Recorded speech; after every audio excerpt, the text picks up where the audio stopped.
just to go after it. I mean, the thing about being an entrepreneur is it's just all to you. You know, a lot of people like to make excuses. I don't have connections, I don't have money, I don't have this. But, you know, if you find something that you like to do or love to do, be great at it and see if you can turn it into a business. In worst case, you're going to have fun doing what it is you love to do. In best case, you can turn it into a business. I'm just not big on excuses. I just think if everybody has that opportunity to go for it, they just got to do it. First of all, if you're starting a business and you take out a loan, you're a moron, because there's so many uncertainties involved with starting a business, yet the one certainty that you'll have to have is paying back your loan. And the bank doesn't care about your business, or whoever you borrow from, unless it's family, doesn't care about your business. You know, and so it's just a complete conflict. So what's the small business entrepreneur? 99% of small businesses you can start with next to no capital. It's more about effort. You know, small businesses don't for lack of capital. They're for lack of brains. They're for lack of effort. Most people just aren't willing to put in the time to work smart. I mean, they go for it in a lot of cases, but they just don't recognize how much work's involved. And if you do the preparation, if you start a business, you better know your industry and your company better than anyone in the whole wide world, because you're competing. And to think that whoever it is you're competing with is just going to let you come in and take their business, obviously that's naive. And I think most people don't recognize that. If you're going to compete with me on one of my businesses, you better realize that I'm working 24 hours a day to kick your ass. You know, when should I quit and start my own business? And so I think a lot of it depends on you specifically and self-awareness. And I'm going to talk about skill set in a second, but I want to talk about the mindset first. Me quitting my job was the single hardest decision that I've ever made in my entire life. And I mean that genuinely. It was the hardest decision that I've made. It took me 6 months to do it. And I listened to Arnold's Rules of Success speech every morning when I wake up about, you know, it's okay to, and I had to keep saying this stuff because I was so outwardly driven, I was so status driven that I didn't want to take the risk of being seen as a failure. And so it only was when I was literally confronted with my own, you know, the fact that I was really not even willing to be alive anymore, is when that was kind of my jogging to awakenness moment, where I was like, you know what, if I don't even want to be alive anymore, then what's worse than that? And so that was what ultimately shot me on the trajectory to, you know, quit that job, sell the condo, put everything that I had in my car, and I drove across the country in 36 hours to California, which is where I thought the land of fitness opportunity would be. Now, mind you, I was a management consultant. We did space, cyber, and intelligence for the military at a subcontractor at Booz Allen, if you're familiar with that consulting firm.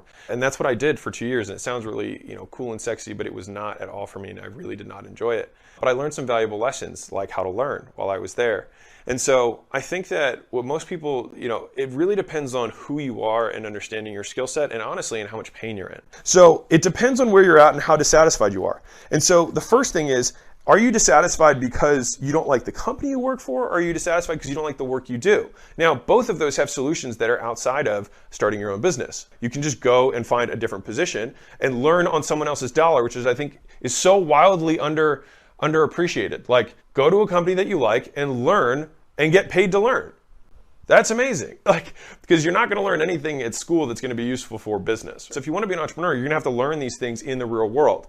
And so going and getting paid to learn is one of the best things you can possibly imagine. You just have to understand that what you're getting paid for is not going to be your income for life. It's literally you getting paid to learn how to do something, which is amazing. I did not have that. I literally went from making money to starting to learn everything from scratch, and it was very difficult for me. Now, the piece here about short-term versus long-term. If you make this decision, expect a 3, 4, maybe 5-year decrease in income. You're not going to make as much money for the first few years. And then maybe, if you are successful and you reinvest in yourself and you grow and you acquire skills and beliefs and attitudes and character traits, then you will be able to have the long-term payoff. But entrepreneurship is the ultimate value investment in yourself.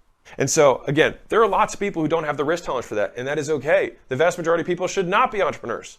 The second thing in terms of the choices, in the beginning, it's, do I need to switch companies? That's if I don't like what I'm doing. If I don't like the company I'm working for. Number 2 is, do I need to switch what I'm doing and get paid to learn, which is a second alternative to quitting your position. Number 3 is, if I like what I'm doing and I like the company, am I just not getting paid enough? Well, then talk to them and see how you can provide more value. Do not ask, I would like to get paid more. Say, how can I provide more value? If you ask that question, any smart business owner will be able to tell you exactly how to provide more value so that you can make more in a low-risk environment. And then the fourth way you can do this, if you're considering quitting, is start investing all of your extra time in acquiring the other skills and start actually doing it. Spend some money on marketing, do some outreach, do those types of things to generate demand for your business. Now, in the beginning, it's going to be a side hustle, but over time, it can grow. And then at a certain point, it will grow in excess of what you are currently making, and then you can make the jump. And so I think the first thing is like, one, are you incredibly sad? Are you incredibly dissatisfied with your life, so much so that you'd be willing to uproot and change? Number one. Number two, entrepreneurship is not easy. And so if you need, I think Elon Musk said this on a Clubhouse meeting, and I just think it's so true. People are like, what words of motivation would you give for a new entrepreneur? If you need motivational quotes or motivational words, then entrepreneurship isn't for you. And I tend to agree with him. Like, if you need that motivation, like, it is one of the loneliest paths, period. You know, at least in coworkers, you have other people who are around you. But when you start on your own, you're starting at zero with no one, and basically no one's rooting for you. Like for me, when I left, like no one really supported me. My parents thought I was stupid and that this was a stupid idea. I was throwing my education away, and I was risking everything to go start a gym, which is really not even that good of a return on investment. You know what I mean? But I was so committed to the fact that I was so miserable that I was like, at least I can just live my life doing something that I enjoy. I don't even care if I make money. And that was literally the mindset that I was able to quit with.